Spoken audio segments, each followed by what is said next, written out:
however long it takes.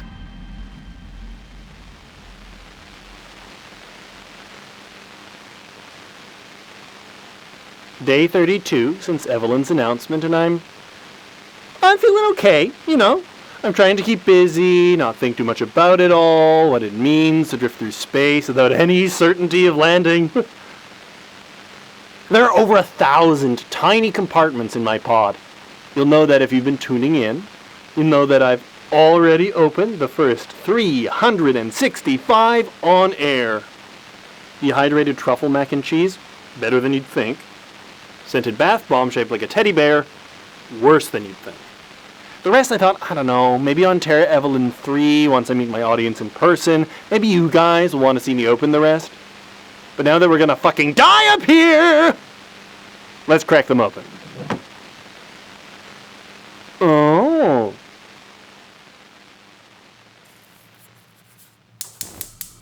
Hey, Marley?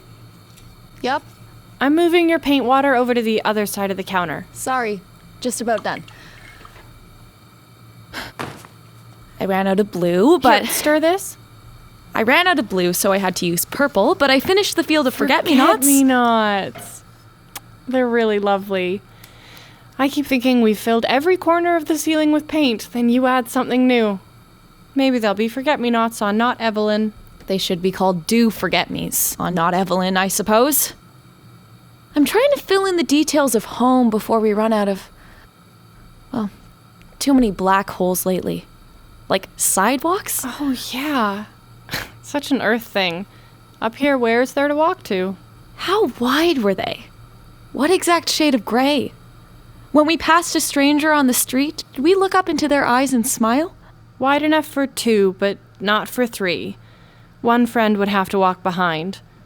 Outside your apartment, the sidewalk was gray and filled with cracks.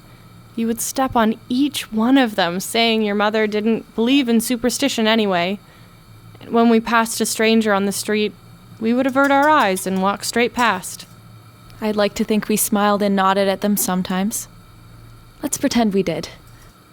Let's pretend we stepped over every crack oh so carefully. Would it have made a difference in the end? You and I would still be up here. I think you can tell I don't mind so much. Am I supposed to still be stirring? Tell me again what we're making. Pod souffle. I think it'll be more like a soup. I would have liked to have mastered every pod food combo by now. Remember spinach stew? Yuck. Or protein powder parfait? Hey, watch it. Be glad I let you in the kitchen. Some would say I'm an even better cook than you. Oh, really? Who? Sources say I'm really good at stirring something so it doesn't burn.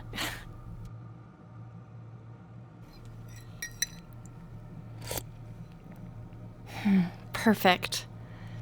Okay, Miss Chef, time for you to disappear for a moment. Got it. Take your paint. Thank you. Ada? Yes, Stella. Could you please dim the lights 40%? Absolutely. Try 45. Absolutely. Thank you, that's perfect.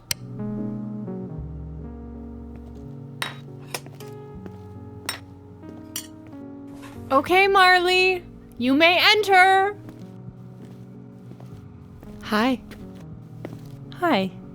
You found the place okay? Yeah, I like it. Kind of tucked away. Let me pour you some wine. I know you like fruity undertones, so I think you'll like this one. Fruity undertones? Stop. Get back into it.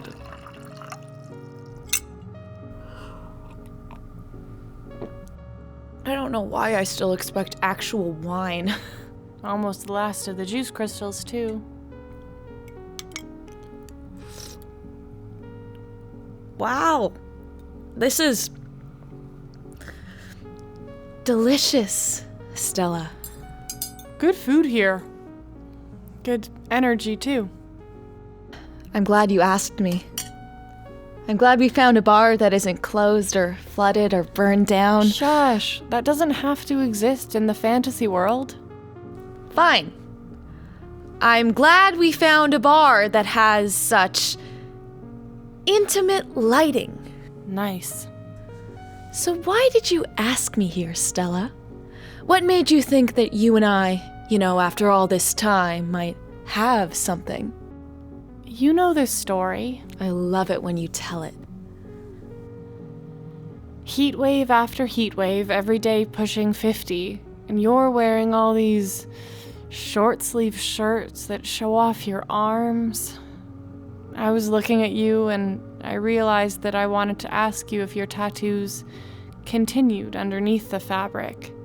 I wanted to find out where the patterns ended and new ones started. So you thought I was hot? Obviously. But nothing deeper than that, just raw sexual attraction. You're so bold. Look at us now. Time for another tattoo? Let's let the paint on the ceiling dry first. I was thinking of when the two of us did our Egypt lake trip. Those wildflowers. Oh, like someone just sprinkled all the seeds in the world onto the mountain. The three of us. What? Well, you said two of us, all three of us went on that trip. Oh. I forgot. I forgot he was there. Of course he was. I've been wondering about him since the announcement. Where he is, if he made it, Stella, you don't have to bring it up just because you think I'm sad or something. We've talked past relationships to death by now. To death, yeah. Let's focus on the date. Okay, you put in so much effort. Let's just be here. You and me. Let's just drink our drinks. Cheers. Cheers. Okay. What do we have in this compartment? It's cute, and fluffy, and squishable. I think it's meant to be an alien. Ooh, superhero coloring book and a mega pack of crayons. Nice. Okay, this I don't know what this is. Let me take a closer look. I like your rings. I've always noticed them, but I've never thought to ask. Maybe you could tell me about them? Honestly, it's still such a seductive question. Why do you think I ask it? Which one would you like to know about? I need you to know that if we had actually had our first date in a bar on Earth, and if you had actually taken my hand like this, my heart would have pounded out of my chest. I didn't realize I had such an effect on you. Tell me about this one. This one I got almost a decade ago, from a jewelry shop in Nelson I passed through with my family. And this one? This one was my sister's. She got it as a gift but never wore it. And this one? Oh. This one. This one was a gift from, You never say his name. Yes, I do. I say it all the time. Say it then. I don't want to interrupt the moment. The butterflies. I want to savor the feeling, don't you? Of course, but... I want to savor my time with you.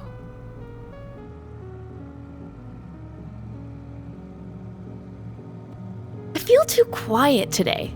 Shall I turn the music up? I just want to dance. I don't want to think about anything. I want to move my body and forget about Earth and drama, and yes, I want to forget about him. We don't have to say his name, but I do think we should talk about him. Why? What relevance does it have at this point? I just want to be present and listen to music and be with you. That's all I want. Is that so unfair? Come dance with me. Please?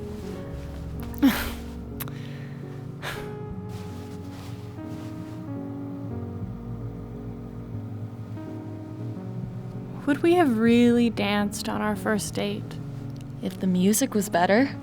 I'm sick to death of AI-generated jazz.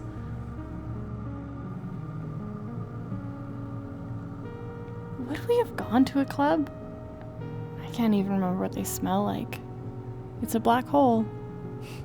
They smelled of sweat and people and movement.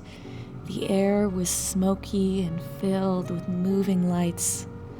We would stand so close to strangers it was sometimes uncomfortable. We'd know they wanted to dance from the look in their eyes and the way they tilted their bodies gently towards us.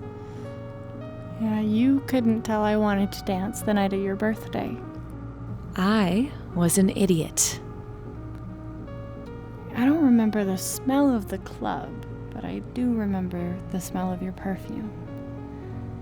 Jasmine. That was my signature scent. I'm hyper aware. I really was an idiot. You were in a relationship. And still, I should have noticed my beautiful best friend constantly giving me yearning looks from across the room. I wasn't trying to give you yearning looks. It was just that in a crowd of people, you were always the one I looked for. You know what I do remember from that night? Everyone was drinking and chatting, but you were dancing.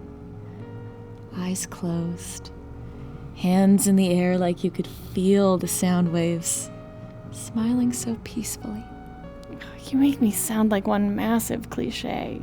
I thought you were beautiful. When I opened my eyes, you were looking at me. I was scared. You were so intense. You were not scared. Hey, you don't know what it was like. Your eyes were practically glowing in the dark. You were staring me down, man. I always thought you were beautiful. From the very beginning. I'm turning this off. I wish Ada could play anything else. Maybe you could play something? Which one do you want to hear? Oh, I know. The one... It's one of my favorites. And it goes like, you know... Yes, that one. My favorite. It's so curious that your favorite song changes every week. You used to play this all the time camping. When the rest of us had gone to sleep and you insisted on staying up to watch the fire. You made sure all the embers died out before you joined us inside. One time, I think you probably assumed we were all asleep, but I unzipped the tent and peeked out at you. You were just this silhouette, flickering with the firelight. You were glowing. And then I did that again the next night. And the next. I knew you'd watch me while he was fast asleep. I tried to play songs I thought you'd like. Why do you keep trying to force me to talk about him? I'm not. I'm just reminiscing. No, you keep bringing him up. I don't want to talk about my ex-boyfriend anymore. Well, he's not just your ex-boyfriend. He was my friend, too. The three of us. Sometimes still, after all this time, it feels like there's a hole up here. Like a shadow in the corner that I know should be there, but isn't. He and I agreed. Despite the plans we made when we were together, we agreed that if he came up here with me, we would rip each other apart. It's just that since that announcement, I thought we'd all be on Terra Evelyn by now. That we would know if he'd made it. If we do miraculously reach a new planet and he's survived, what will we tell him? And if he's not there, will that change things between you and me? We couldn't have brought him with us. We couldn't. This pod has barely enough resources for the two of us. Barely enough space to walk in a circle. If we squished all of us in, then all of us would be dead by now. Withered away. But I guess it's all my fucking fault. No, that's not what I'm saying. You made the best choice you could. If he's dead, then it's 100,000% my fault. Marley, you did everything you could to get him a pod. And it wasn't enough. We have no idea if he's still alive. Hey, Marley, listen. You told me. When you asked me to come in your pod with you, you told me about the grant program. I've tried to block it out, purge every negative memory of the last few months on Earth. Just hold on to the good ones. Well, listen, you told me that right after the breakup that you applied to the program on his behalf. That in the days before we blasted off, the acceptance letter came through, that there was a solo pod for him if he wanted it. None of it matters now. He was my friend before he was my lover, and I killed him. I killed him. Of course it matters. Can you just try to focus on where we are, right now, the present moment? Tell me 5 things you can see. I don't want to. 5 things you can see. Your face. Your hands. Your hair. A glass of crystal juice. Flowers on the ceiling. 4 things you can hear. The engine. Radio static. My breaths. Your breaths. 3 things you can feel. Your hands. Warm. My shirt on my back. My toes on the floor. Cold. 2 you can smell. The air in the vents. Gas from the stove. 1 you can taste. Pod souffle.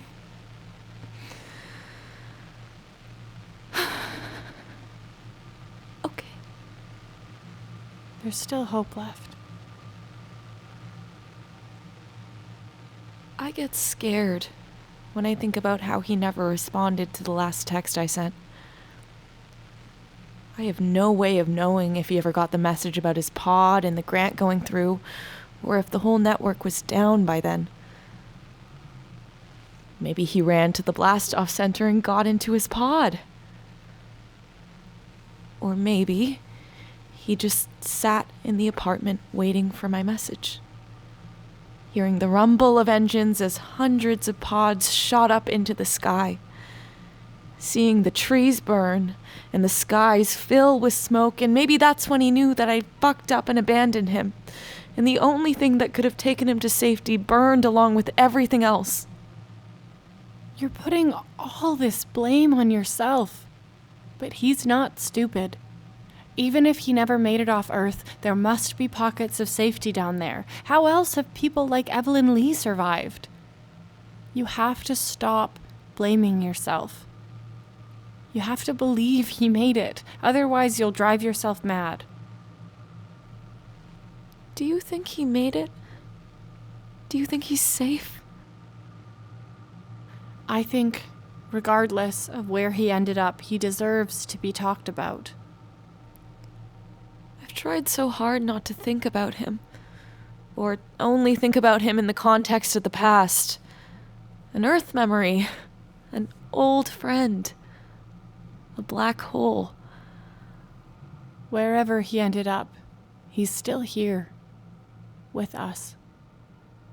If we continue speaking of things, they continue to exist, right? Can you ask me about him?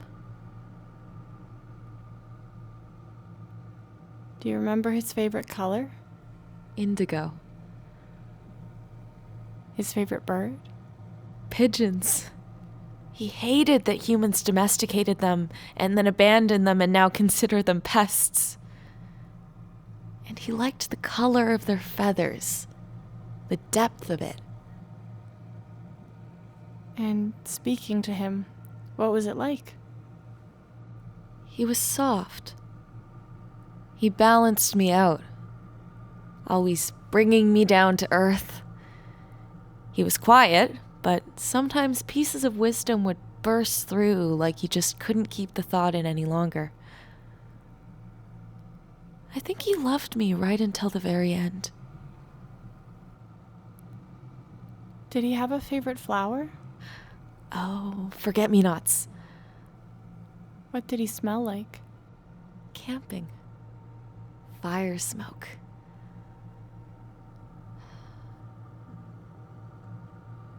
It's nice to talk about him. He's a special person. If I had waited another minute, another 30 seconds to make sure the message had gone He through. still might not have made it. And we did.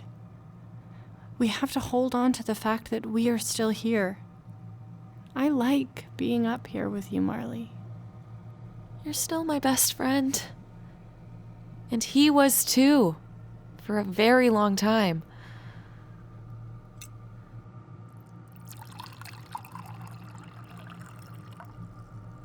I guess that you and I just have to savor every single moment.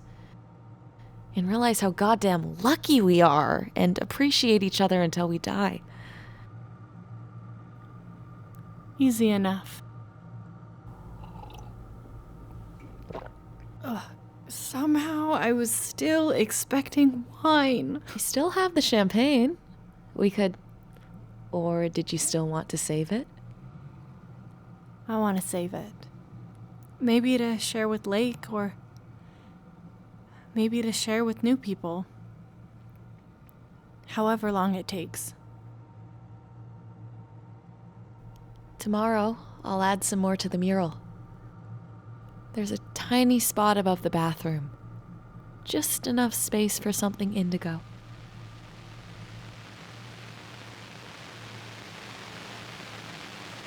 So, the thing I found. I'm pretty sure it's some kind of disc. What's on it? I don't know. But maybe we can find out together, hey? When the time is right, I'll slaughter into Ada. Until then, I hope you're sleeping well. I hope you're taking care of yourself.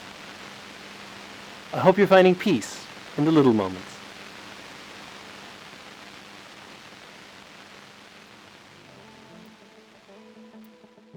Hey there, Mr. Moon. Episode 3. Produced by the PerilunaCollective.